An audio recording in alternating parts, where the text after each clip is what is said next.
अस्सलाम वालेकुम, welcome to Punjab का मंजन। ये है हमारी इंग्लिश क्लास 10 की प्लेलिस्ट।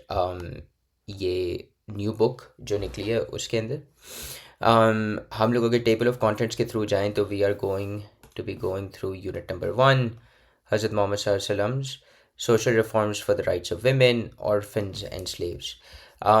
हम जो है इस वीडियो के अंदर रीडिंग इंटायरली करेंगे और फिर हम एंड में ग्लॉसरी करके ख़त्म करेंगे, जहाँ पर मैं आप लोग को एक अच्छी ट्रिक बताऊंगा इन टर्म्स ऑफ कैसे ये ग्लॉसरी के अल्फाज याद भी करें और कैसे इसी तरीके के अल्फाज हमें समझ भी आना शुरू हो जाए।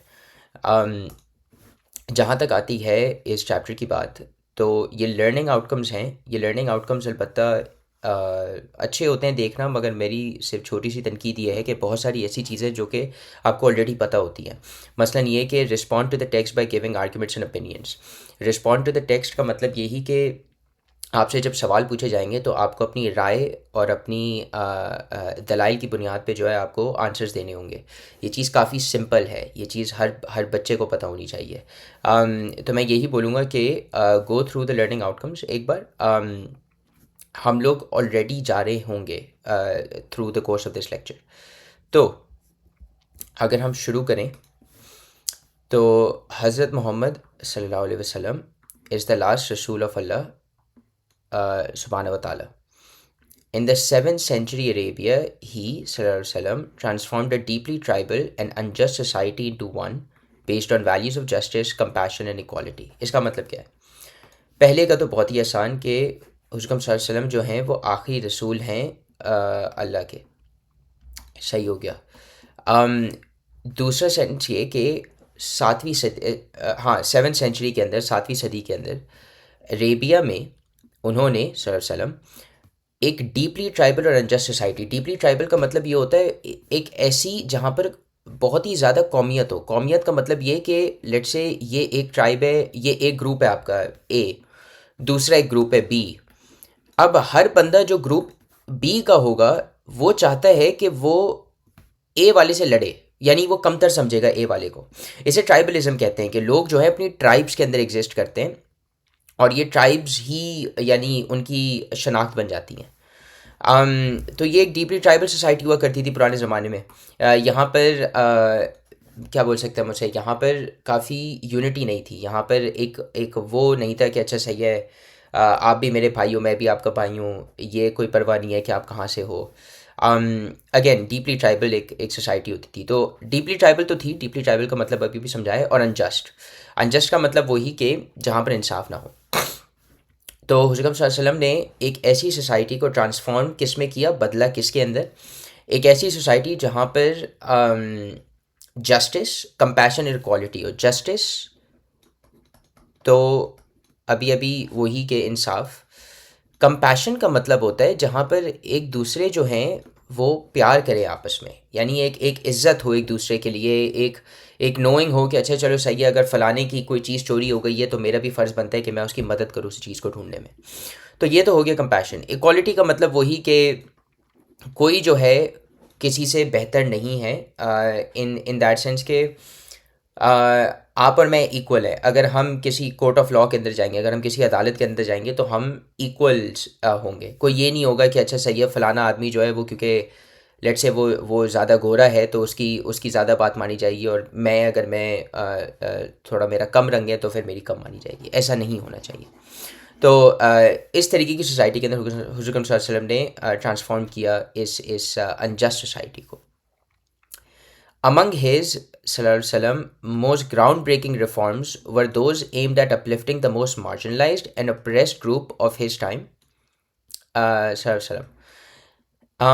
Women, orphans and slaves. अब यहाँ पर दो चीज़ें नोटिस करनी है।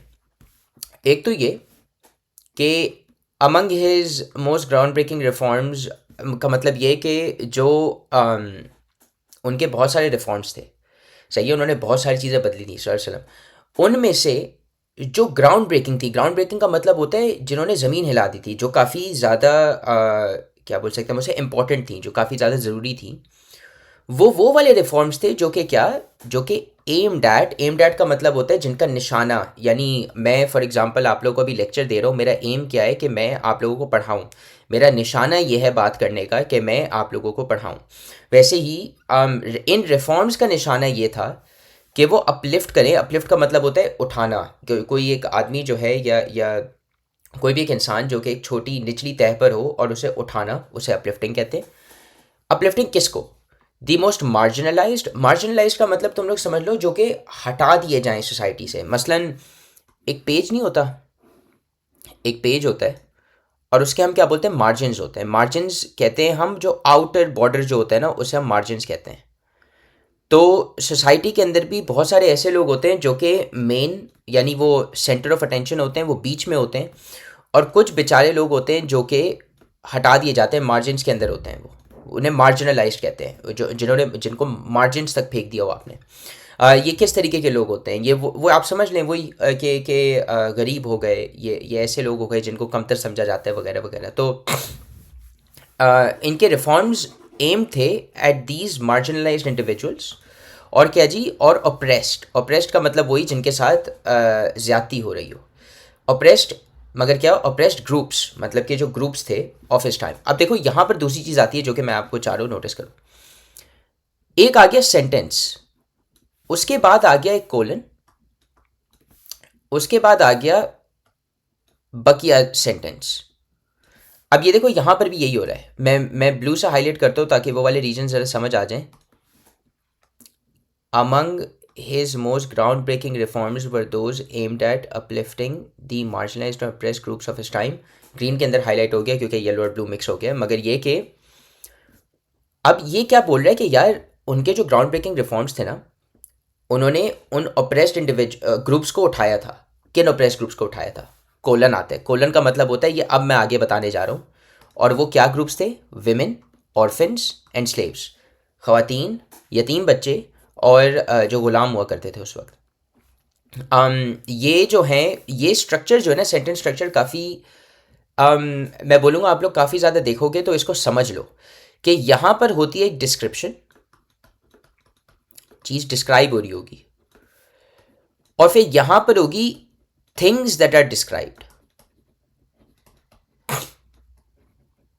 कि जिन चीज़ को डिस्क्राइब किया है ना वो ही अब आगे आ रही हैं।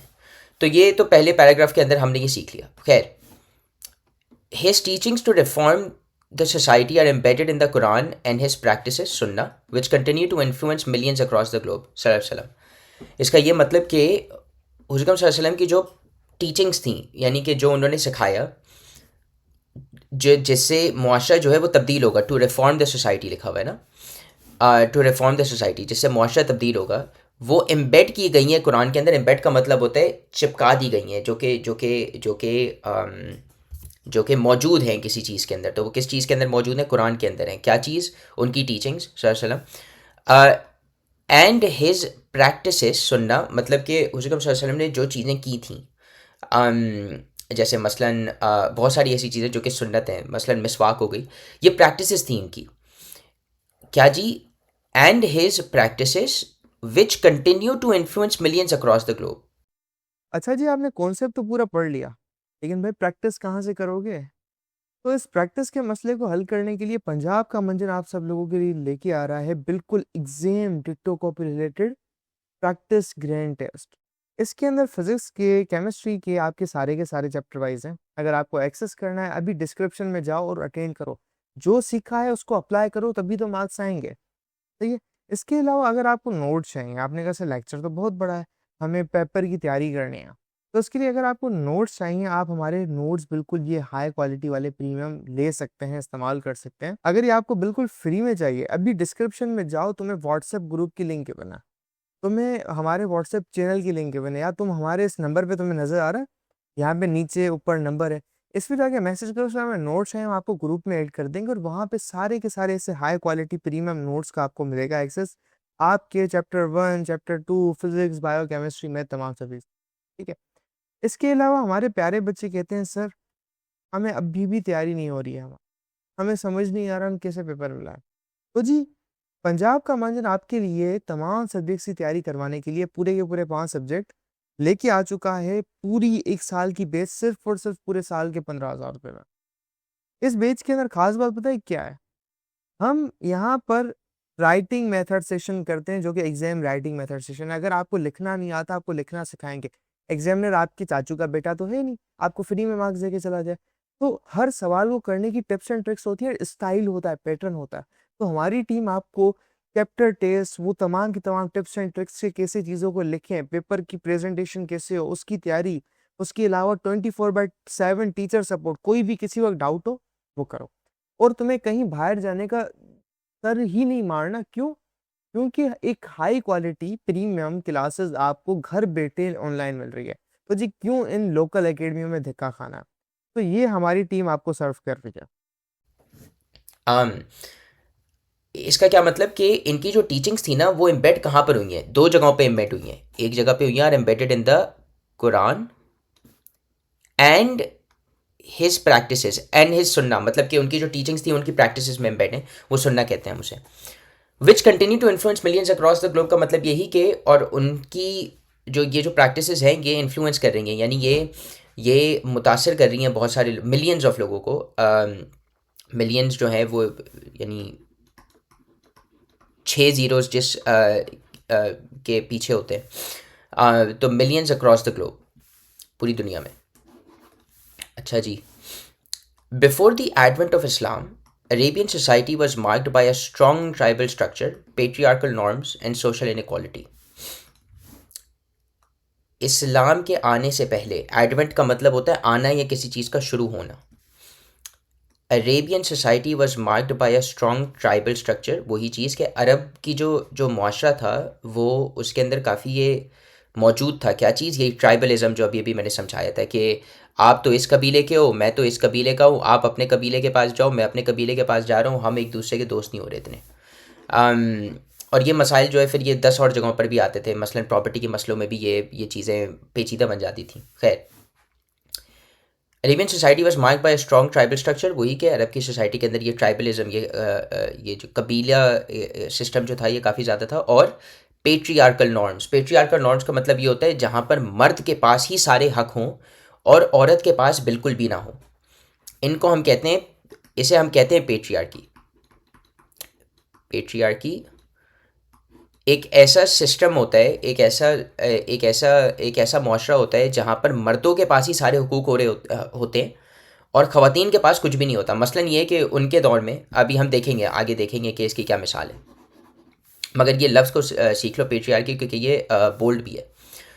आगे क्या लिखा हुआ है? And social inequality. Social inequality वही वाली चीज़, देखो पेट्रियार्की जो है वो इनक्वालिटी होती है अगेंस्ट वेमेन, औरतों के खिलाफ जो जो जो जुल्म होता है उसे हम पेट्रियार्की कहते हैं। सोशल इनक्वालिटी का मतलब होता है आम आदमी के साथ भी इनक्वालिटी, मतलब कि लोगों के अंदर भी बढ़तर था कि हाँ जी ये जो है ये ग़ुलाम है तो ये नीचे है, ये जो है ये मालिक है तो ये ऊपर है। ये इनक्वालिटी जो थी ये काफ़ी थी। खैर, women were deprived of their basic human rights and even in some cases newborn girls were buried alive. मतलब यही कि जो ख़वातीन थीं, उनके जो जो बुनियादी जो जो इंसानी हुकूक हैं हर इंसान के, जैसे मसलन ये हो गया कि आई प्रिटी श्योर के एक बुनियादी हक है हर इंसान का कि उसे पानी मिले पीने के लिए, मर जाएगा वरना, और वगैरह वगैरह। तो ऐसे ही ख़वातीन भी जो थीं उनके जो बुनियादी हक होते थे वो यानी उनसे छीने जाते थे। मगर and even in some cases, इसको उर्दू में हम कहेंगे, और ये भी कि कुछ बार newborn girls were buried alive, के बच्चे जब होते थे तो उन्हें ज़िंदा जो है दफन कर देते थे। बच्चियाँ जब पैदा होती थी तो उन्हें ज़िंदा दफन कर दिया जाता था।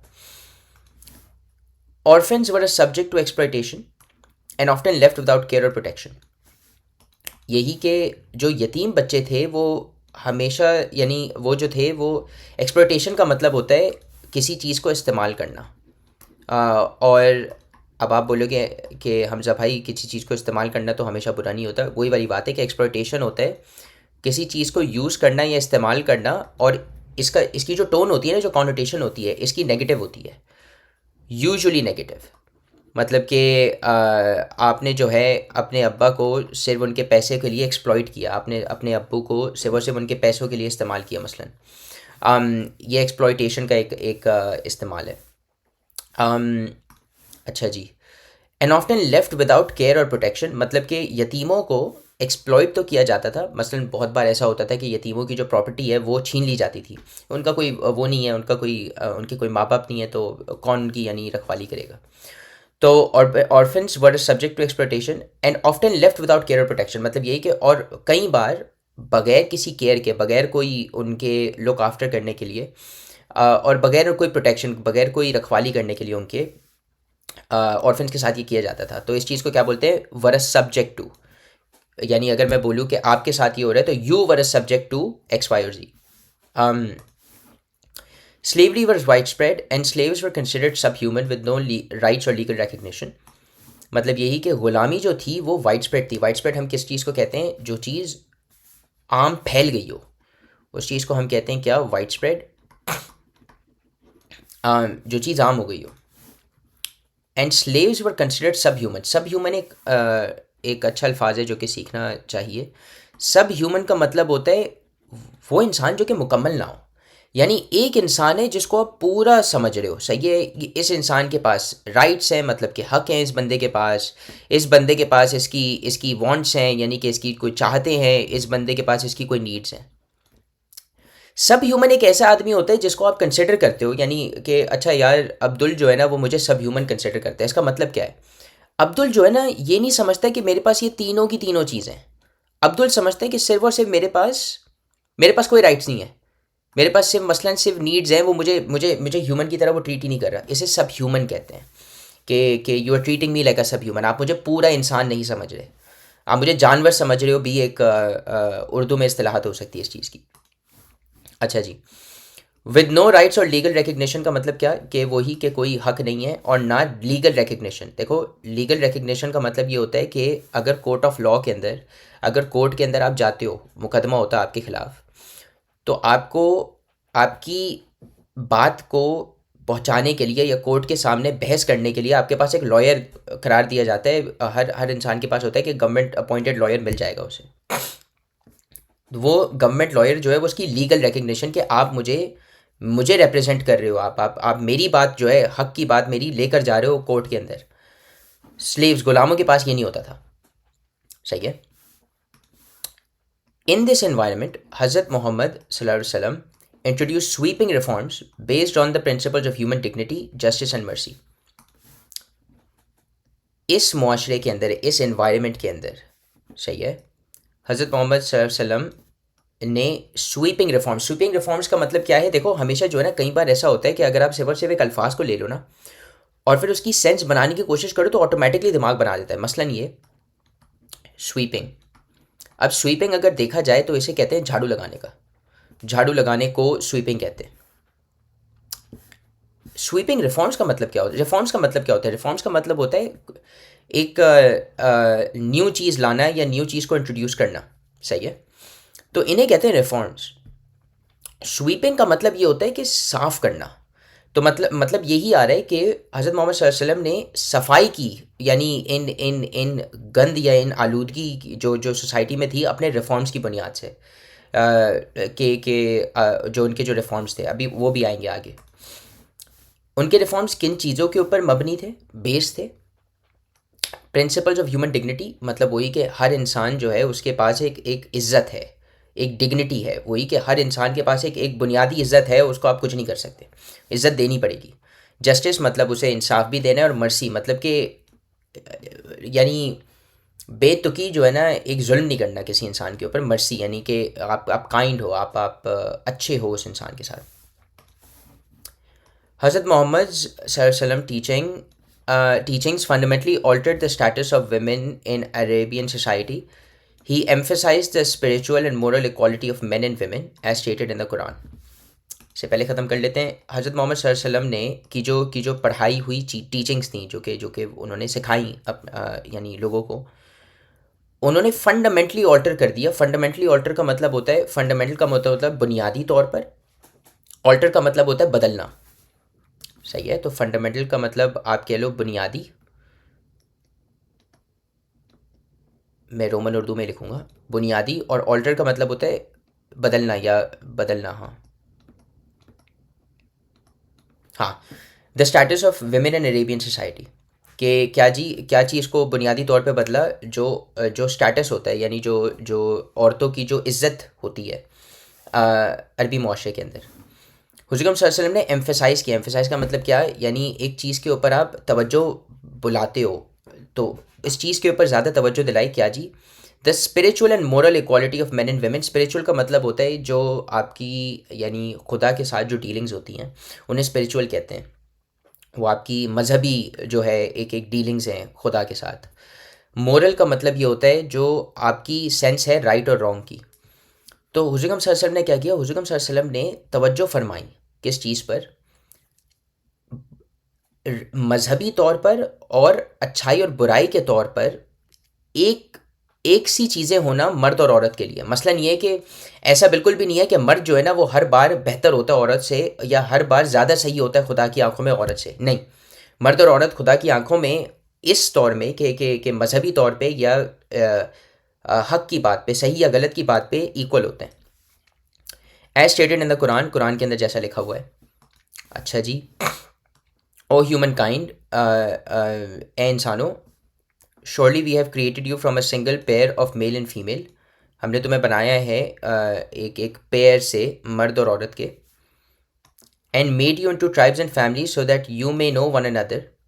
और हमने तुम्हें कबाइल में पैदा किया है और ख़ानदानों में पैदा किया है ताकि तुम एक दूसरे को जानो। And so build mutuality and cooperative relationships, not so that you may take pride in your differences of race or social rank and breed enmities. मतलब ये कि and so build mutuality and cooperative relationships. इसका मतलब ये होता है, mutuality का मतलब होता है कि एक दूसरे के साथ रहना या एक दूसरे के साथ कनेक्शंस रखना, इसे म्यूचुअलिटी कहते हैं। जैसे फॉर एग्जांपल मैं बोलूँ कि यार मेरा और अब्दुल का एक म्यूचुअल इंटरेस्ट है, हम दोनों को आइसक्रीम खानी है। हमारा अब आइसक्रीम को पाने में एक म्यूचुअल इंटरेस्ट है। म्यूचुअल का मतलब होता है जो आप एक साथ कर रहे हो, दो लोग या तीन लोग एक साथ कर रहे हो, उसे म्यूचुअल कहते हैं। म्यूचुअलिटी मतलब यही कि एक साथ करना चीज़ों को। तो एंड सो बिल्ड म्यूचुअलिटी, ताकि तुम ये चीज़ें साथ करने को यानी आम करो। And build cooperative relationships. Cooperative का मतलब यही होता है कि आप एक दूसरे के साथ जो है ज़रा एक ऐसा रद्द अमल रखो कि चलो सही है, मैं आपको कंसिडर कर रहा हूँ, आप मुझे कंसिडर करो, कहीं ना कहीं हम कॉम्प्रोमाइज़ कर लें, साथ काम करना बेसिकली। तो ताकि आप ये म्यूचुअलिटी, एक साथ काम करना और एक साथ काम करने वाली रिलेशनशिप्स, मतलब कि ऐसे क्या बोल सकते हैं हम उसे, रिलेशनशिप्स को क्या बोलेंगे, ऐसे रिलेशंस के अंदर कायम हो, ऐसे ऐसे रिश्तों में कायम हो जिनके अंदर आप एक दूसरे के साथ कोऑपरेटिवली काम कर रहे हैं।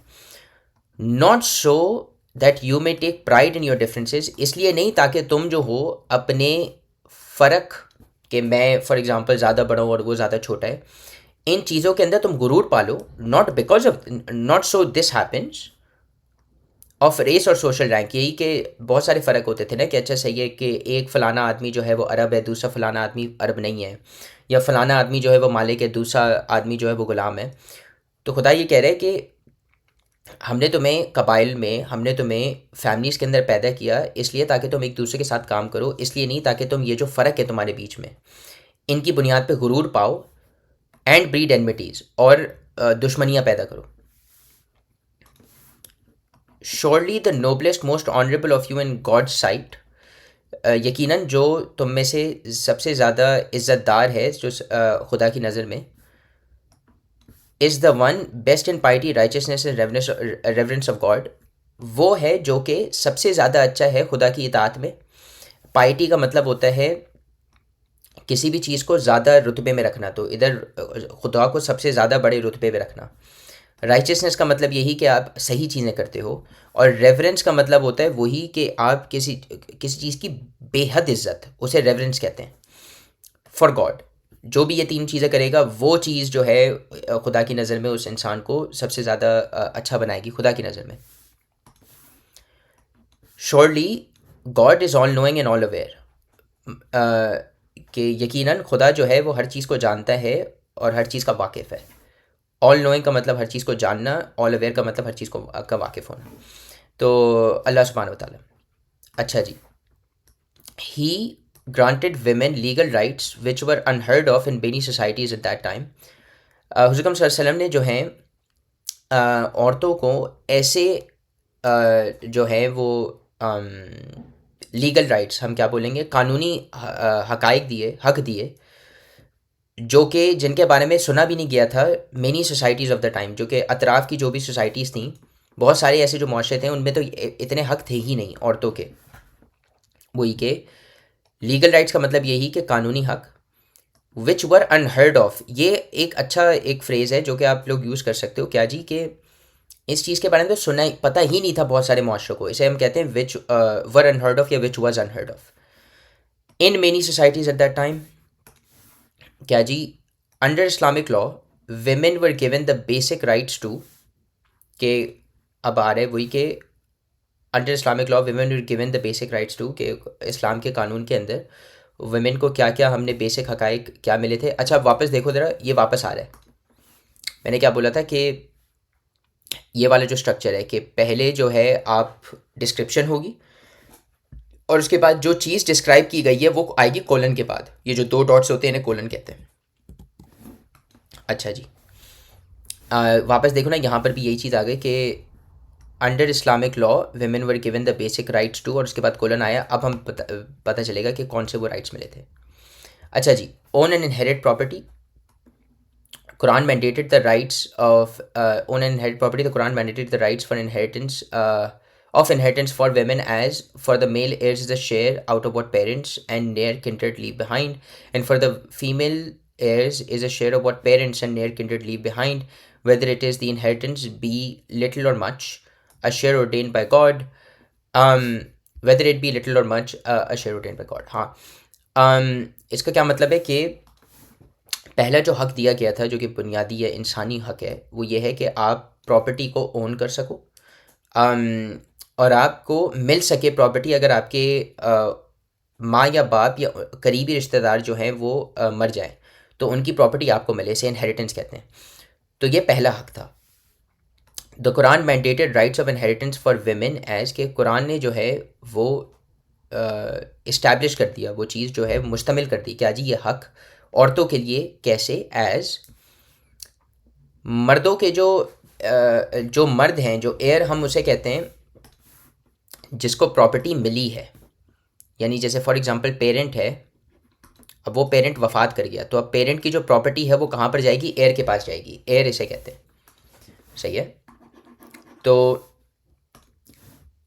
फॉर द मेल एयर्स, यानी जो मर्द एयर हैं उनके लिए क्या है? एक शेयर, शेयर का मतलब वही कि एक हिस्सा, out of what parents and near kindred leave behind. Parents तो वही के जो कि माँ बाप लीव करें, या फिर नियर किंडर्ड, नियर किंडर्ड का मतलब होता है करीबी रिश्तेदार।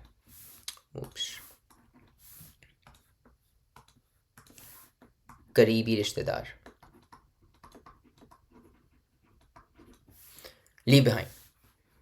अच्छा जी, and for the female heirs is a share of what parents and near kindred leave behind. और जो खवातीन एयर्स के लिए एक शेयर, यानी कि एक हिस्सा ऑफ जो माँ बाप और जो करीबी रिश्तेदार जो हैं वो छोड़े। और अब आखिरी वाली चीज़ देखो, वेदर इट बी लिटिल और मच, मतलब कि चाहे वो जो इनहेरिटेंस है, जो वो चीज़ छोड़ रहे हैं, वो ज़्यादा हो या कम, या कम हो या ज़्यादा। बी लिटिल का मतलब होता है क्या वो कम हो, और मच या वो ज़्यादा। अब आता है एक क्या बोलते हैं, em dash, a share ordained by God. Em dash होता है, मैंने एक बात की, उसके बाद मैंने डैश किया, और उसके बाद मैंने एक दूसरी बात की जो कि रिलेटेड है। यहाँ पर भी देखो यही कि उन्हें उनका शेयर मिलना चाहिए, चाहे वो कम हो या ज़्यादा। A share ordained by God, के वो वाला शेयर है जो कि खुदा ने उनके ऊपर यानी मुश्तमिल किया है, यानी जो खुदा ने इनके लिए रखा है, उन एयर्स के लिए, फीमेल एंड मेल। अच्छा जी, ये सूरह निसा की आयत है। Ensuring they could inherit from their fathers husbands and children, के ख़वातीन जो है ना, इससे इंश्योर ये हो गया कि वो इनहेरिट कर सकती हैं अपने बापों से, अपने हस्बैंड्स, जो जो मियाँ और जो होते हैं उनके, और चिल्ड्रन जो बच्चों से। अच्छा जी, consent to marriage, women could no longer be forced into marriage. The Rasulullah sallallahu alaihi wasallam emphasized that a woman's consent was a necessary condition for a valid marriage. यही कि किसी भी औरत, कंसेंट का मतलब होता है इजाज़त दे देना कि क्या तुम ये चीज़ करना चाहती हो या नहीं, या चाहते हो या नहीं। कंसेंट जो है वो ज़रूरी है मर्द और औरत दोनों के लिए निकाह के अंदर। तो ये भी एक हक़ है जो कि ख़वातीन को दिया इस्लाम ने, कि ख़वातीन जो हैं उनको आप फोर्स नहीं कर सकते थे मैरिज के अंदर। हुज़ूर अकरम सल्लल्लाहु अलैहि वसल्लम ने एम्फसाइज़ किया था, वो तवज्जो फरमाई थी इस बात के ऊपर कि एक ख़ातून का कंसेंट, एक ख़ातून की इजाज़त जो है एक नेसेसरी कंडीशन है फॉर अ वैलिड मैरिज, के वो एक ज़रूरी चीज़ है एक वैलिड यानी एक सही शादी के लिए। इसके बगैर शादी सही नहीं करार दी जाएगी। डिवोर्स एंड मेंटेनेंस, के ये भी एक हक़ था कि डिवोर्स का हक़ और मेंटेनेंस का हक़, के क्या जी कि इस्लाम introduce rules regarding the fair treatment of women in divorce including financial support, कि इस्लाम ने ये हक़ या रूल्स इंट्रोड्यूस करवा दिए थे जिससे उनकी फेयर ट्रीटमेंट होगी इन डिवोर्स। मतलब कि अगर डिवोर्स होती है तो ख़वातीन को क्या हक़ होंगे उस डिवोर्स के अंदर, उसके ऊपर भी इस्लाम ने रूल्स कायम कर दिए हैं, इंक्लूडिंग फाइनेंशियल सपोर्ट के ख़वातीन को फाइनेंशियल सपोर्ट के भी रूल्स करार दे दिए गए हैं डिवोर्स के अंदर। फाइनेंशियल सपोर्ट का मतलब होता है मुआशती तौर पे जो एक सपोर्ट होता है, यानी पैसों की बुनियाद पे किसी इंसान को सपोर्ट करना। द कुरान टेल्स, कुरान ये कहता है, likewise there should be a provision for the divorced women according to customary good and religiously approvable practice as a duty upon the god revering pious. ऐसे ही लाइकवाइज को हम ऐसे ही कहते हैं, ये किसी यानी पिछली आयत के बाद ये आ रही है, तो लाइकवाइज जो है वो उससे रिलेट कर रहा होगा, ये कॉन्टेक्स्ट के ऊपर है। There should be a provision for the divorced women according to customary good, के एक सेकेंड रुको, हाँ, प्रोविजन का मतलब होता है वो चीज़ जो कि आप किसी दूसरे को देते हो, उसे प्रोविजन कहते हैं। और वो यूजुअली जो चीज़ होती है ना, वो पैसा होता है या वो खाना होता है, यानी वो एक ऐसी चीज़ होती है जो कि उनके इस्तेमाल में आ सकती है, उसे प्रोविजन कहते हैं, जो कि आप दूसरे इंसान को देते हो। तो इधर क्या लिखा हुआ है कि there should be a provision for the divorced women, के एक ऐसी प्रोविजन यानी कोई मुआशती तौर पे कोई सपोर्ट या क्या उन ख़वातीन के लिए जो कि डिवोर्स हो चुकी हैं, होना ज़रूरी है अकॉर्डिंग टू कस्टमरी गुड, जो कि उस जो कि वक्त के हिसाब से होगा। यानी कस्टमरी का मतलब होता है, कस्टम्स नहीं कहते हम, कस्टम्स एंड प्रैक्टिसेस के कस्टम्स होते हैं जो चीज़ राइज हो ना जिस वक्त में, उस चीज़ को कस्टम कहते हैं। जैसे मसलन एक कस्टम है कि हम अब्बा से जो है गले मिलेंगे ईद के दिन, तो वैसे ही जो चीज़ आम या राइज हो उसकी बुनियाद, उसके अकॉर्डिंगली जो है डिवोर्स्ड वेमेन को प्रोविजंस मिलेंगी, ना ही उसके रिलीजियसली अप्रूवेबल प्रैक्टिस के भी, कि जो डिवोर्स्ड वेमेन को जो प्रोविजंस मिलेंगी वो एक तो उससे भी होंगी कि जो चीज़ें राइज हैं उससे भी इन्फॉर्म्ड होंगी, और वो भी होंगी जो कि रिलीजियसली अप्रूवेबल हो, जो कि हलाल हो।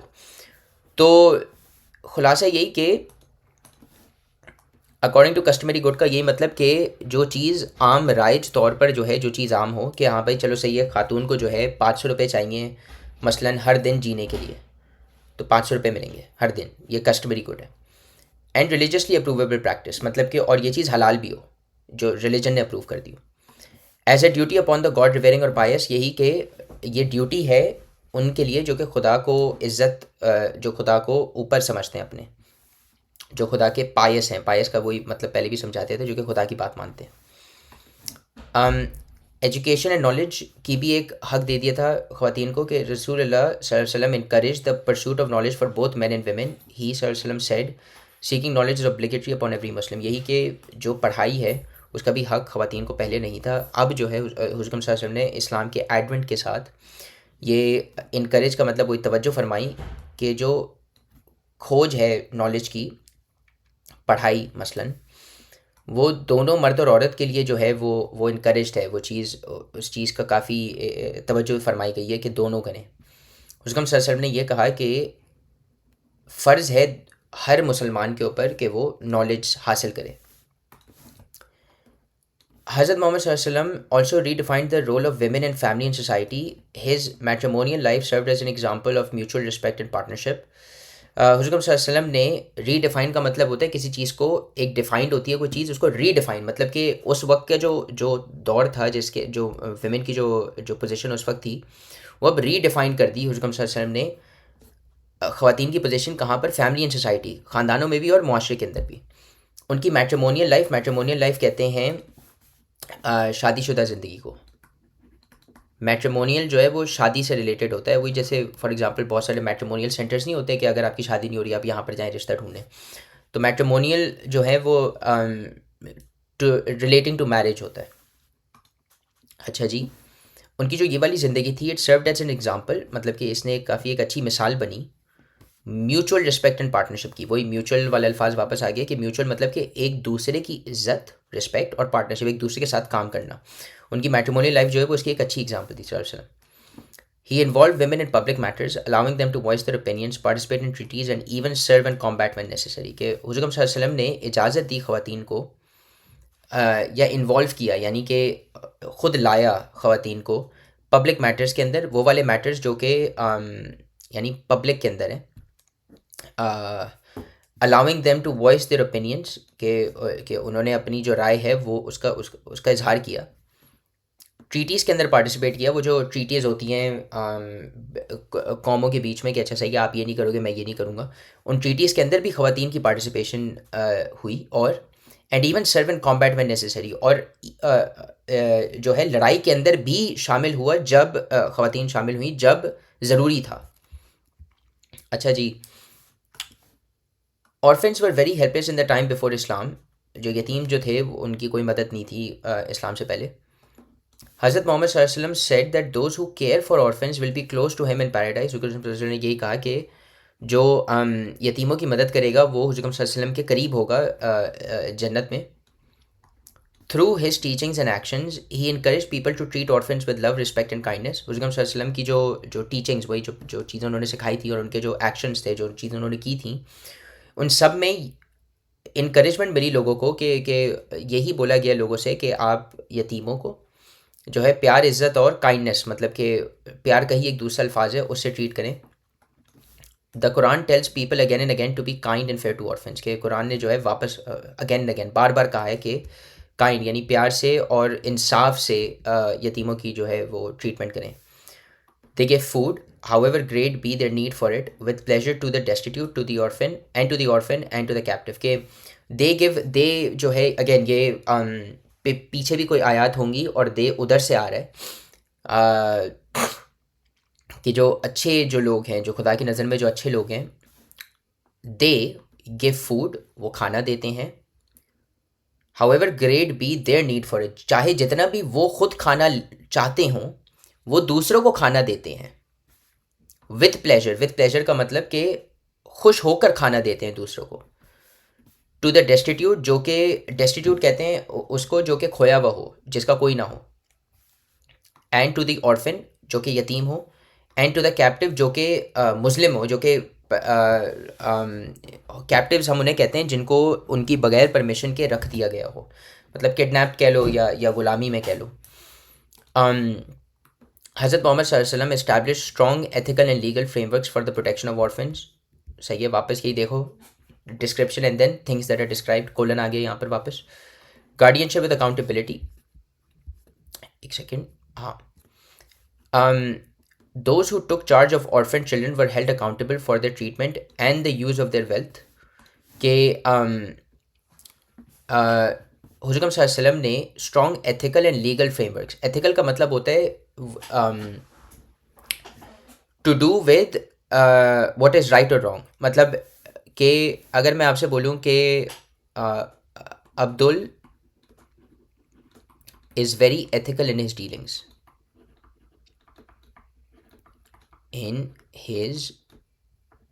डीलिंग्स, तो एथिकल का मतलब होता है अब्दुल जो है ना वो बहुत ही अच्छा है, यानी बुराई नहीं कर रहा वो। यानी मैं बोलूँगा कि अब्दुल जो है वो पैसे नहीं चुरा रहा अपनी डीलिंग्स के अंदर, अब्दुल जो है वो नाइंसाफ़ी नहीं कर रहा। एथिकल का मतलब होता है चीज़ें सही से करना, उसको एथिकल कहते हैं, एथिकल तरीके से करना।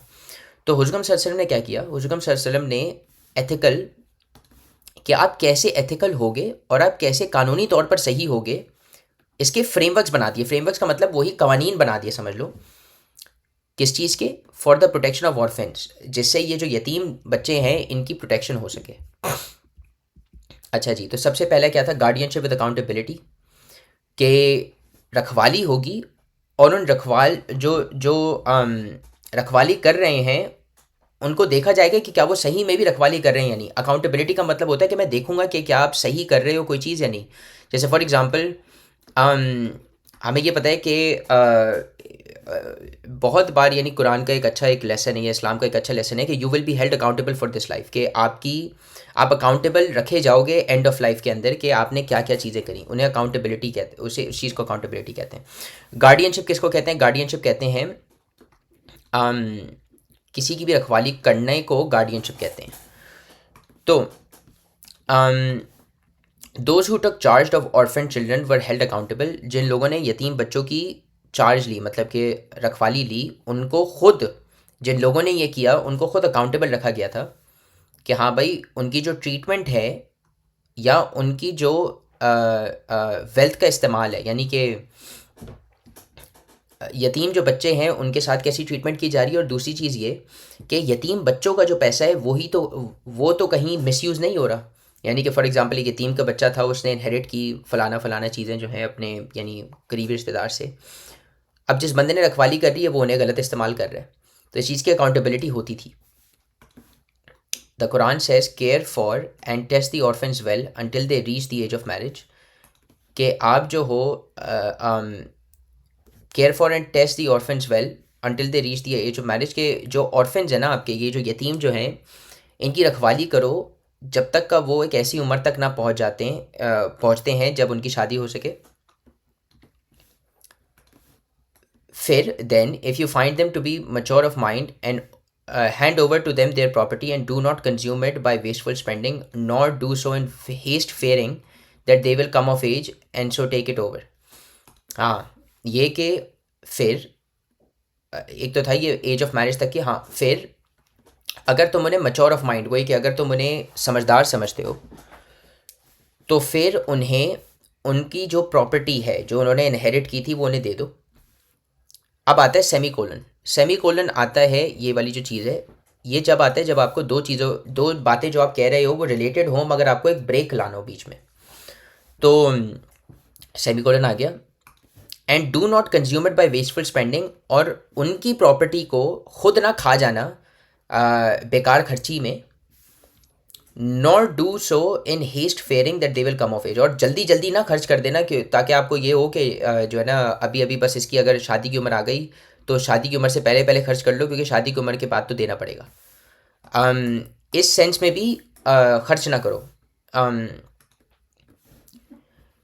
If the guardian is rich enough to support himself and his family, let him abstain from his ward's property, कि अगर जिसने रखवाली ली है वो जो है वो इतना अमीर है कि वो अपने स्लेव की रखवाली कर सकता है without spending their own money, without spending the orphans money. तो फिर एक मिनट वापस ज़रा एक बार पढ़ लेते ताकि तुम लोग कन्फ्यूज़ ना हो जाओ।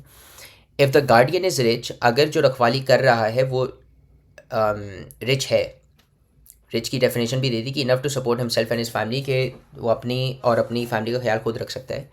Let him abstain from his wards property. Abstain का मतलब होता है कि दूर रहना। एब्सटेन का मतलब होता है दूर रहना। अपनी वॉर्ड होता है जो आपकी रखवाली में हो, उसे क्या कहते हैं? वॉर्ड कहते हैं, जो आपकी रखवाली में हो। तो ये आ गया आपका ऑर्फन, तो उसको दूर हटाओ अपनी ऑर्फन की प्रॉपर्टी से। मगर अगर वो पुअर है, अगर वो जो है जो जिसने रखवाली ली है वो खुद गरीब है, तो जो यतीम बच्चे की जो प्रॉपर्टी है ना उसके अंदर से एक जायज़ अमाउंट जो है वो ले सकता है। Let him consume thereof का मतलब होता है उस चीज़ में से। कंज्यूम का मतलब कि इस्तेमाल करना। In a just and reasonable manner, just का मतलब जस्टिस से रिलेट करना कि इंसाफ के तौर पे, और रीजनेबल का मतलब कि एक ऐसा अमाउंट ले लो जो कि रीजनेबल हो। When you hand their property to them let there be witnesses on their behalf, जब तुम ऑर्फेंस को उनकी प्रॉपर्टी वापस दो तो विटनेसेस रखो जो कि ऑर्फेंस की बिहाफ पे हों। God suffices is one who reckons and settles the accounts of his servants, कि अल्लाह सुब्हानहू व तआला जो है वो सफाइस करते हैं। सफाइस का मतलब है वो काफ़ी हैं किस तौर पे, as one who reckons and settles the accounts of his servants, के अल्लाह काफ़ी है अपने ग़ुलामों सर्वेंट्स के अकाउंट्स, मतलब कि उनकी जो डीलिंग्स हैं उनके अंदर इंसाफ इंश्योर करने में।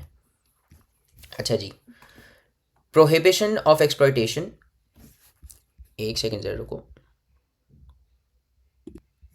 Yup we back. हाँ, प्रोहिबिशन ऑफ एक्सप्लॉयटेशन मतलब कि प्रोहिबिशन का मतलब होता है कि किसी चीज़ का मना, उसे प्रोहिबिशन कहते हैं। एक्सप्लॉयटेशन का मतलब है कि वही जो पहले समझा दिया था कि किसी चीज़ का इस्तेमाल यूजुअली जो है गलत इस्तेमाल, इस चीज़ को मना करना। प्रोहिबिशन यानी कि गलत इस्तेमाल का मना करना, उसे प्रोहिबिशन ऑफ एक्सप्लॉयटेशन कहते हैं। मिस यूजिंग और grabbing an orphan's property was declared a major sin, कि किसी चीज़ का गलत इस्तेमाल, उसे मिस यूज़, ग्रैबिंग का मतलब छीनना। तो इस चीज़ का एक ऑर्फन की प्रॉपर्टी के साथ करना जो है वो एक बड़ा सिन, यानी कि एक बड़ा गुनाह समझा जाता, करार दिया गया था, declare. The Quran warns, surely those who consume the property of orphans wrongfully, certainly they consume a fire in their bellies, and soon they will be roasting in a blaze, the like of which you have never seen, and the degree of whose intensity none knows except God. कि यकीनन जो orphans की property को गलत तौर पे इस्तेमाल करेंगे, खा लेंगे ये जो भी, यकीनन वो जो हैं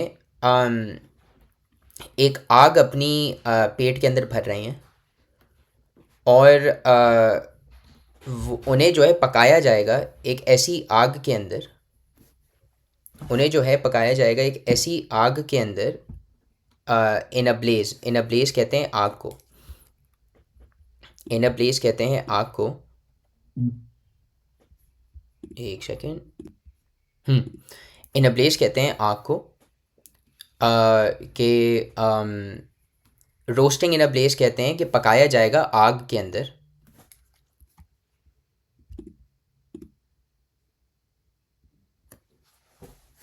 सेकेंड,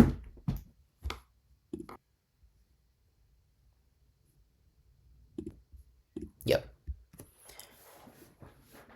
वो जो हैं अपने पेट के अंदर आग भर रहे हैं, certainly they consume a fire in their bellies, और उन्हें जो है आग के अंदर पकाया जाएगा, जल्द उन्हें आग के अंदर पकाया जाएगा एक ऐसी आग जो कि तुमने कभी नहीं देखी, और the degree of whose intensity none knows except God, और जिस लेवल की आग होगी वो, उसकी उस लेवल का किसी को भी नहीं पता सिवाय खुदा के। ये है वो आयत जो कि हर उस इंसान को डरा देगी जो कि यतीम बच्चे का हक खा रहा है। इनकरेजमेंट ऑफ केयर, के हुज़ूर सल्लल्लाहु अलैहि वसल्लम ने इनकरेज भी किया उनकी रखवाली करने का, ऑर्फन्स की, कि he stated, I and the one who looks after an orphan will be together in paradise like this, and held up 2 fingers to illustrate closeness, सही अल बुखारी। हुज़ूर सल्लल्लाहु अलैहि वसल्लम ने ये बोला कि जो मैं और वो जो कि एक यतीम बच्चे की रखवाली करता है, मैं और वो जन्नत में एक साथ ऐसे होंगे, और वो ऐसे क्या, और फिर उन्होंने 2 अपनी उंगलियां जो हैं वो खड़ी की, ये दिखाने के लिए, करीबी दिखाने के लिए। अच्छा जी, ना इनके रिफॉर्म से, थ्रू हिज रिफॉर्म्स, हज़रत मोहम्मद सल्लल्लाहु अलैहि वसल्लम not only protected orphans legally but also elevated their status within the community, के ऑर्फन्स ने ना ही हुज़ूर सल्लल्लाहु अलैहि वसल्लम ने ना ही सिर्फ ऑर्फन्स, ये जो यतीम बच्चे हैं, उनको लीगल यानी कानूनी तौर पर उनकी उनको प्रोटेक्ट किया, यानी कि हाँ उनकी रखवाली यानी की, मगर उनका रुतबा भी बढ़ा दिया मुआशरे के अंदर। एलिवेटेड का मतलब होता है बढ़ा देना किसी चीज़ को। आप लोगों ने सुना होगा वो जो एलिवेटर जो होती है, एक सेकेंड, हाँ, एलिवेटर जो होती है, एलिवेटर वो नहीं होती, वो जो सीढ़ी जो चल रही होती है, जो सीढ़ी आगे बढ़ी होती है, वो आपको एलिवेट करती है ना, तो आप जो हो वो ऊपर की तरफ जाते हो, तो इसे एलिवेशन कहते हैं। अच्छा जी, elevated their status within the community, now taking care of them is recognised as a noble and rewarding act, के अब जो है यतीम बच्चों की रखवाली करना या उनकी केयर रखना जो है वो एक बड़ा एक अच्छी चीज़ समझी जाती है। One of Hazrat Muhammad Sallam's most transformative contributions to society was his approach to slavery. वसल्लम की एक ट्रांसफॉर्मेटिव कंट्रीब्यूशन मतलब कि एक ऐसी उनकी चीज़ जिसने मुआशरे को बदल दिया था, वो जिस तरीके से उन्होंने ग़ुलामी को डील किया था वो थी जब ग़ुलामी जो है वो deeply entrenched institution in Arabian across the world थी। डीपली इंट्रेंच्ड का मतलब होता है एक ऐसी चीज़ जो कि मतलब हर जगह पर हो, उसे क्या कहते हैं, डीपली इंट्रेंच्ड कहते हैं। तो डीपली इंट्रेंच्ड, मैं ये वाले अल्फाज इसलिए भी हाईलाइट कर रहा हूँ ताकि आप लोग ये अपनी राइटिंग के अंदर भी इस्तेमाल कर सको, जैसे एलिवेशन या डीपली इंट्रेंच्ड, ये ऐसे अल्फाज हैं that do like make a good impression on the examiner, examiner की आंखों में ज़रा अच्छे लगते हैं। अच्छा जी, जब स्लेवरी ग़ुलामी जो है वो एक डीपली इंट्रेंच इंस्टीट्यूशन मतलब एक ऐसी चीज़ जो जिसके अंदर हर कोई यानी इंगेज कर रहा हो, जो हर कोई कर रहा हो, जैसे बैंक जो है वो एक इंस्टीट्यूशन है जो कि deeply entrenched in modern society. तो यहाँ पर जब ग़ुलामी जो थी वो एक डीपली इंट्रेंच्ड इंस्टीट्यूशन थी अरेबिया और अक्रॉस द वर्ल्ड, अरब और हर दुनिया में, हुज़ुर सल्लम initiated reforms that gradually undermined its foundation, के हुज़ुर सल्लम ने ऐसे रिफॉर्म्स, ऐसी चीज़ें इंट्रोड्यूस करवा दी जिससे आहिस्ता आहिस्ता जो है ना इसकी बुनियाद ख़त्म होना शुरू हो गई। किस चीज़ की? स्लेवरी की। ग्रेजुअली हम उस चीज़ को कहते हैं जो कि आहिस्ता आहिस्ता हो। rather than an abrupt abolition which could have caused severe economic and social upheaval, Islam introduced measures that promoted emancipation, human dignity and equality. के एक अब्रप्ट एबोलिशन मतलब कि अचानक से ख़त्म कर देने के यानी के रादर के अचानक ख़त्म करने देने से बेहतर हुज़ुर सल्लल्लाहु ने क्या किया? हाँ रुक जाओ, रादर देन अब्रप्ट एबोलिशन यानी कि अचानक ख़त्म करने से बेहतर, जो कि विच could have cause severe economic and social upheaval, कि अचानक ख़त्म करने से जो है वो एक मुआशरी तौर पर और एक सोसाइटियल यानी एक मुआशरे के भी तौर पर जो है एक उधम मच जाता अगर अचानक से ख़त्म कर देते स्लेवरी को। इस्लाम ने इंट्रोड्यूस किए मेजर्स, इस्लाम ने ऐसी चीज़ें इंट्रोड्यूस की जिसकी बुनियाद पे क्या? Promoted emancipation, human dignity and equality, मतलब कि इंसानी इज़्ज़त और इक्वालिटी यानी एक दूसरे का जो है हम इक्वल्स हैं। इस्लाम ने ऐसे मेजर्स इंट्रोड्यूस करवाए जिससे ये सारी की सारी चीज़ें जो हैं वो मद्देनज़र रखी जाएं। क्या किया जी? इनकरेजमेंट ऑफ फ्रीइंग स्लेव्स, के इस्लाम के अंदर जो है वो ग़ुलामों को आज़ाद करवाना जो है उसकी इनकरेजमेंट दी गई, कि freeing slaves was regarded as a highly virtuous act and an expiation of for various sins, के आज़ाद करवाना ग़ुलामों को वाज रिगार्डेड एज, उसको समझा गया क्या? As a highly virtuous act, एक बहुत ही अच्छे सवाब का काम, and an expiation for various sins, के और इससे बहुत सारे गुनाह जो हैं वो माफ़ हो जाएंगे। यानी एक्सपिएशन का मतलब होता है कि अच्छा बदले में ये कर दो, इसे एक्सपिएशन कहते हैं। कि you lost me my car, so now in expiation, so now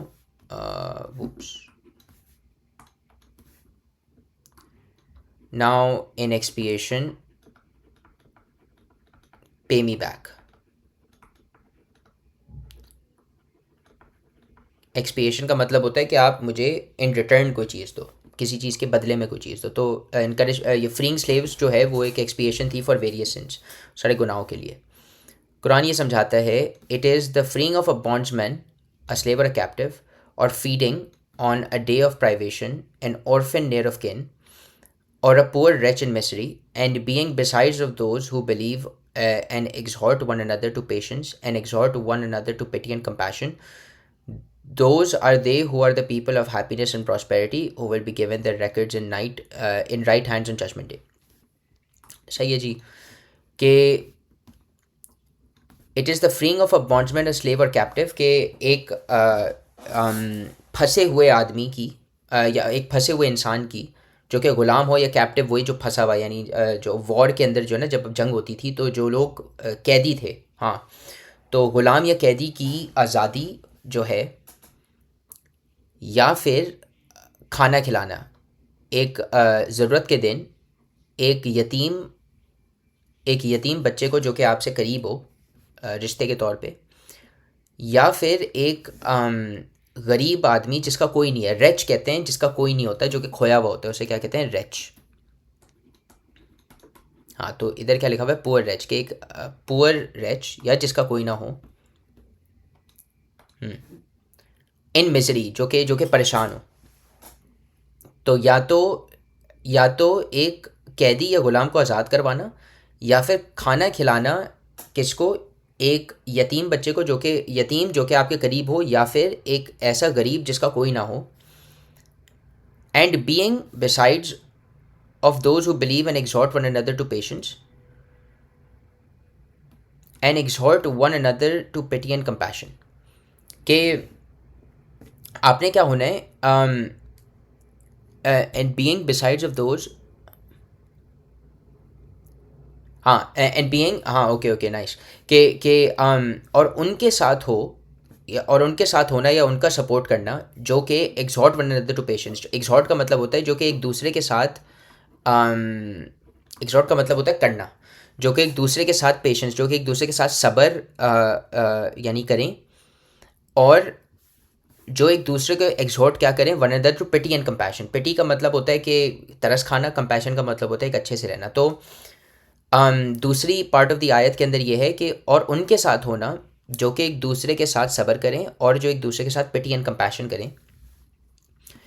ये वो लोग हैं, those are they who are the people of happiness and prosperity. ये वो लोग हैं जिनके ऊपर जो कि लोग हैं खुशी के, और जो कि खुश हैं, जो कि लोग हैं बरकत के, प्रॉस्पेरिटी बरकत को कहते हैं। Who will be given the records in their right hands on judgment day, जिनको अपने जो अमाल का जो हिसाब है वो अपने सीधे हाथ में दिया जाएगा। वो एक निशानी है कि आप जन्नत में जाओगे। द रसूलुल्लाह सल्लल्लाहु अलैहि वसल्लम freed many of his own slaves and encouraged others to do the same। वही कि रसूल सल्लल्लाहु अलैहि वसल्लम ने खुद अपने ग़ुलामों को हाँ, ग़ुलामों को खुद आज़ाद किया, और दूसरों को भी बोला कि वो भी करें।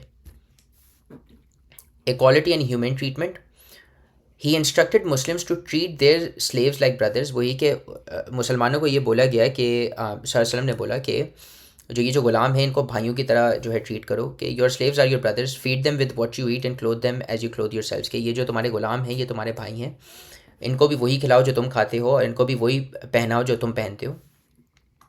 Legal rights and protections, slaves are granted legal protections, यही कि ग़ुलामों तक को जो है कानूनी एक प्रोटेक्शन, यानी एक कानूनी क्या बोल सकता हूँ उसे, रखवाली दी गई।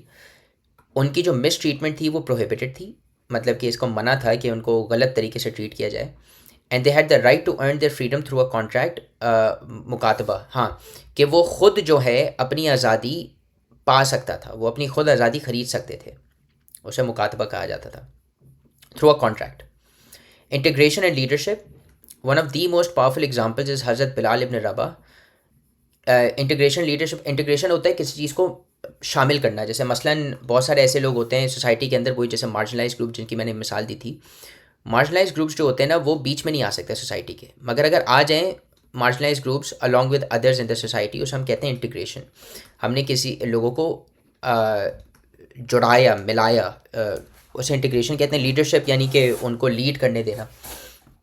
तो एक अच्छी मिसाल क्या है, हज़रत बिलाल इब्न रबा रज़ी अल्लाह अन्हु, जो कि क्या थे, एक फॉर्मर स्लेव हु बिकेम रसूलुल्लाह मुअज़्ज़िन एंड अ प्रोमिनेंट सहाबी सल्लल्लाहु अलैहि वसल्लम, के एक अच्छी मिसाल जो है इसकी, वो बिलाल इब्न रबा रज़ी अल्लाह अन्हु है, जो कि पहले ग़ुलाम हुआ करते थे और रसूल सल्लल्लाहु अलैहि वसल्लम के मुअज़्ज़िन बने, जो कि अज़ान देता है, और एक प्रोमिनेंट सहाबी थे। प्रोमिनेंट का मतलब होता है एक नोटेबल, यानी जो कि एक नज़रों में आए, यानी जिनकी इज़्ज़त हो, प्रोमिनेंट उसे कहते हैं। His life symbolises Islam's commitment to racial and social equality, यानी हुज़ूर सल्लल्लाहु अलैहि वसल्लम की जो ज़िंदगी है वो दिखाती है इस्लाम की खुद की कमिटमेंट, इस्लाम की खुद के अंदर जो तवज्जो है रेशल और सोशल इनक्वालिटी के। रेशल का मतलब होता है कौम, यानी कि आपकी क्या रेस है। जैसे मसलन हम पाकिस्तानी हैं, अरब्स हैं, दूसरे दुनिया में रशियंस हैं, वाइट्स हैं, यू गेट द आइडिया। तो ये रेसेस हैं डिफरेंट।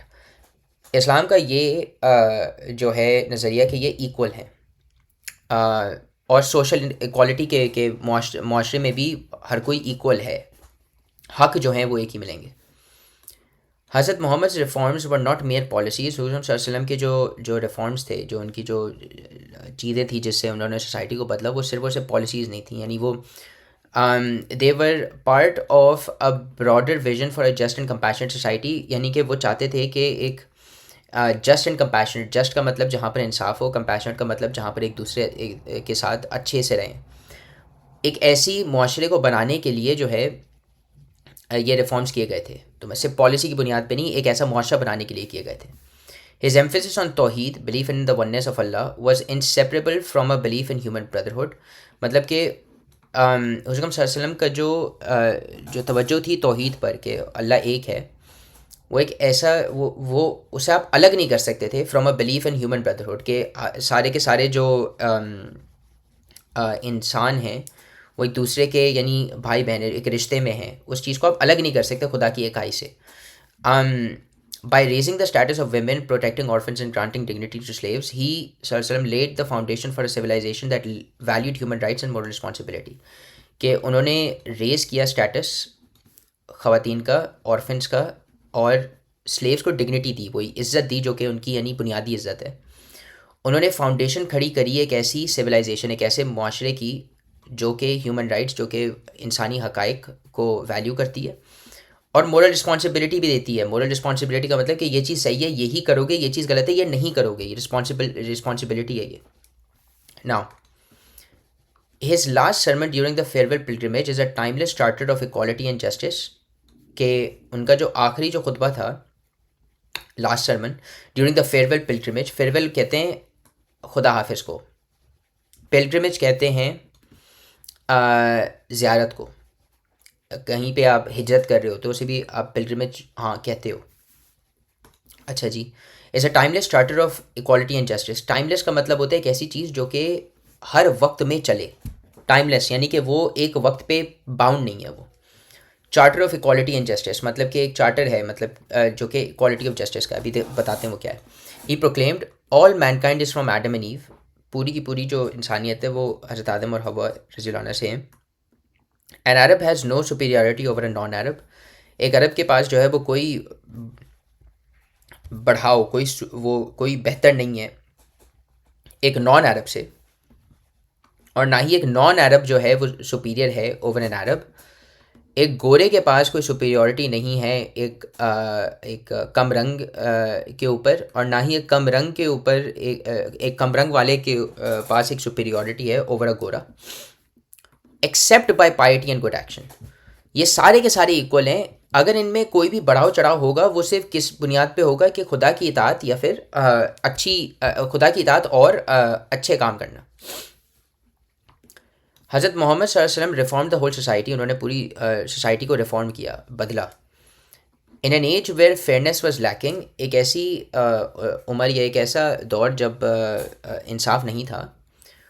हुज़ूर सल्लल्लाहु अलैहि वसल्लम brought forward a vision rooted in justice, mercy and equality. उन्होंने एक ऐसा नज़रिया लाया जो है वो इंसाफ के अंदर उसकी जड़ हो, जो कि मर्सी और इक्वालिटी, यानी कि वही इनके अंदर इनकी जड़ हो, इनके विजन के अंदर। His reforms in favor of women, orphans and slaves were not only progressive for his time but also remained relevant even today। वही के यही जो इनके जो रिफॉर्म्स थे वो सिर्फ और सिर्फ उस वक्त में ही प्रोग्रेसिव नहीं थे, वो आज भी रेलिवेंट हैं, यानी वो आज भी ज़रूरी हैं। उनकी टीचिंग्स और एक्शंस के थ्रू उन्होंने यतीम ख़वातीन और ग़ुलामों की जो ज़िंदगी है उनको इम्प्रूव किया। उनका जो मैसेज था, उसने इनकरेज किया लोगों को सच्चाई के साथ रहना, केयर फॉर अदर्स, दूसरों की केयर करना, and follow the path of righteousness, और सही राह पे चलना। आज उनके रिफॉर्म्स जो हैं वो गाइड करते हैं और इंस्पायर करते हैं millions around the world to build a just and peaceful society. अच्छा जी, अब अगर आप ये देखो तो फॉर द टीचर, यानी ये मेरा काम था करना, ये दोनों मैंने कर दिए कि help the students develop reading comprehension skills. जिस तरीके से पढ़ा जाता है, मैंने कोलन और सेमी कोलन भी समझाया। एक्सपैंड वोकैबुलरी, यानी कि मैंने बाकायदा कुछ अल्फाज तो मैंने लाए, जैसे एक्सपिएशन को मैंने जो है जुमलों के अंदर इस्तेमाल करवाया। And practice critical thinking through active engagement with the text, वही क्या इन चीज़ों को समझाया, थोड़ा सा जो है मैंने कॉन्टेक्स्ट भी दिया कि क्या चीज़ है क्या चीज़ नहीं। Even to the point where आयत के अंदर बहुत बार आयत ऐसी चीज़ से शुरू हो रही है जिसका जो कि पिछली आयतों से लेट हो रहा है, तो मैं वो बता रहा हूँ आप लोगों को। हेल्प दम हाईलाइट और जॉट डाउन न्यू वर्ड्स और फ्रेजेस, वही कि मैंने बहुत सारे जो फ्रेजेस हैं वो तो जॉट डाउन खुद ही हैं ताकि आप लोग उन्हें इस्तेमाल कर सकें। अच्छा जी, अब हम आते हैं सीधा सीधा किसके ऊपर, ग्लॉसरी के ऊपर। अकाउंटेबल। अब देखो, मेरी ये टिप है हर बच्चे से जो कि ये इन अल्फाजों को अच्छे से समझना चाहता है, सही है, और ना ही ये इन अल्फाजों को जो है ना ही वो अच्छे से समझना चाहता है, मगर ये कि उसकी मेमोरी में पा लें वो, यानी वो बैठ जाए उसकी मेमोरी में, अब वो इस्तेमाल कर सके उन जुमलों के अंदर भी। मेरी एक बहुत ही प्यारी टिप है, 2 स्टेप टिप है और कुछ भी नहीं, 2 स्टेप टेक्निक है, सिंपल सी ट्रिक है। क्या है जी, इधर लिख देते हैं। एक तो ये कि how to improve your glossary skills.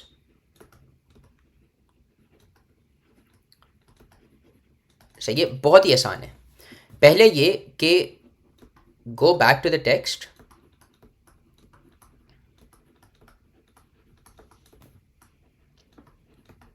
And see where the word was used,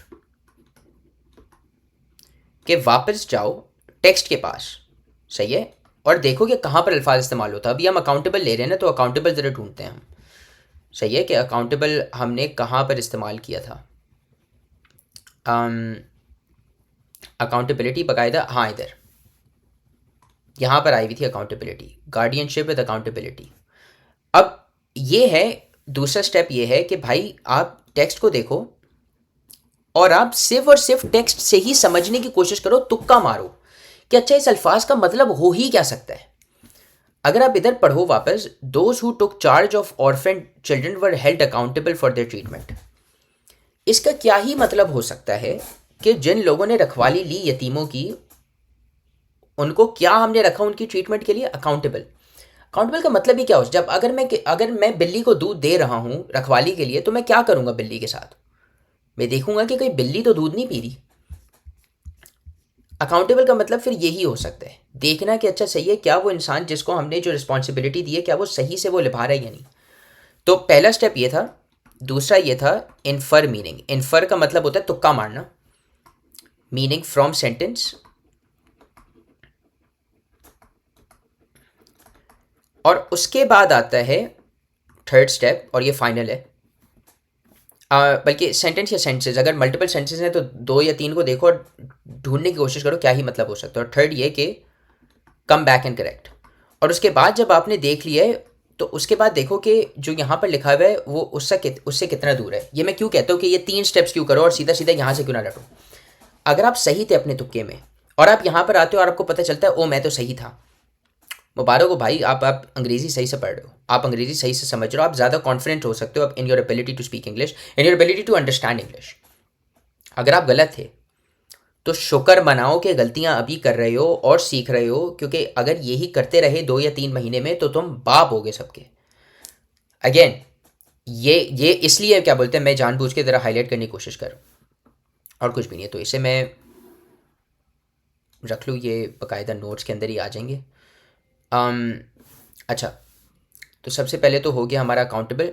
इसका मतलब क्या है, responsible for your actions and expected to explain them when you are asked. वही कि आप जो हो अपने जो आपको जो काम दिए गए हैं उसकी आप रिस्पॉन्सिबल, उनके लिए आपने उनकी ज़िम्मेदारी ली हुई है, और अगर आपसे पूछा जाए कि आप ये क्या कर रहे हो या कैसे कर रहे हो तो आप एक्सप्लेन भी करोगे। अमंग का मतलब होता है included in a group of people और थिंग्स। अमंग का मतलब यही है कि यार अगर मैं बोलूँ ना कि I have a lot of toys, I have a lot of toys, अब मैं बोलूँ यार इनमें से एक जो है ना वो लाल है, इन बहुत सारे मेरे पास खिलौने हैं उनमें से एक मेरे पास लाल है, तो मैं बोलूँगा अमंग देम। अमंग का मतलब होता है इनमें से, among them one is red. तो अमंग का यही है, included in a group of people और थिंग्स। मीनिंग रट लो, मगर मेरे ख्याल से बेहतर मीनिंग लिखी जा सकती थी इसकी। एलिवेटेड वही यानी उठाना कह लो, या वही यानी raise to a higher level or position, important or noble in status. Emancipation, the act of being freed from restrictions specially from slavery, वही के गुलामी से निकाल दिया जाना, उसे एमेंसिपेशन कहते हैं। एम्फेसाइज्ड, गिवन स्पेशल इंपॉर्टेंस और अटेंशन, हाईलाइटेड वही कि किसी चीज़ को ज़्यादा तवज्जो देना, उसे एम्फेसाइज कहते हैं। फाइनेंशियल, मुआशती, ये तो आसान है। Inherit, to receive something like property, money etcetera from someone after his or her death. यही वाली चीज़ हो गई कि अगर मैंने वही समझा दिया ये इनहेरिटेंस भी, कि अगर आपके कोई पेरेंट है, वो पेरेंट मर गया, तो उसकी जो प्रॉपर्टी है वो कहाँ पर जाएगी, वो जाएगी एयर के पास। वो जाएगी एयर के पास। रुक जाओ, हाँ। तो आप आ जाओ, तो इसे कहते हैं इनहेरिट, इस चीज़ को कहते हैं इनहेरिट, कि the air inherited from his mother कह लो, अपनी माँ से इसने इनहेरिट किया। इनसेपरेबल का मतलब होता है कोई ऐसी चीज़ जिसको आप अलग ना कर सको। अनेबल टू बी सेपरेटेड, वही ऑलवेज टुगेदर और क्लोजली कनेक्टेड।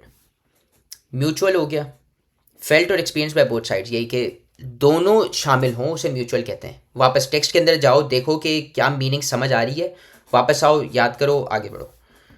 अप्रेस्ड, ट्रीटेड क्रूली और अनफेयरली, वही जुल्म होना आपके ऊपर, specially by those in power, स्पेशली वो लोग जो कि ऊपर हों। Patriarchal, a social system where men hold primary power and dominate, एक ऐसा निज़ाम जहाँ पर मर्दों के पास ही असल ताकत हो और वो ही दूसरों के ऊपर चढ़ाव करें, उसे पेट्रियार्कल कहते हैं। प्रोमिनेंट, ईजिली नोटिसेबल, जो कि नोटिस हो, यानी ज़रूरी हो, इम्पॉर्टेंट हो, वेल नोन हो, मशहूर हो, जो प्रोमिनेंट साहबी अभी जो हम बात कर रहे थे जिनकी। रिफॉर्म्स, के changes made to improve a system, law or organisation, ऐसा एक ऐसा बदलाव जो कि सिस्टम को बदल दे, कानून को बदल दे या किसी ऑर्गेनाइजेशन को बदल दे। रेलिवेंट का मतलब होता है, रेलिवेंट को मैं समझा सकता हूँ कि देखो, relevant to your exams are these words.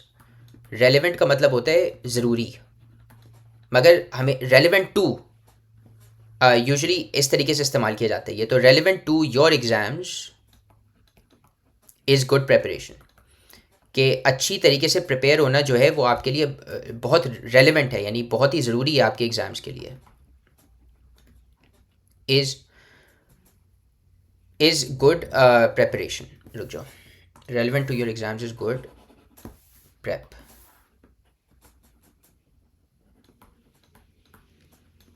और अब हम आ जाते हैं वाइड स्प्रेड के ऊपर, वो यही कि एक ऐसी चीज़ जो कि फैल चुकी हो, फाउंड और occurring over a large area और अमंग मेनी पीपल, इसे कहते हैं वाइड स्प्रेड। तो ये हो गया हमारा ग्लॉसरी सेक्शन पूरा।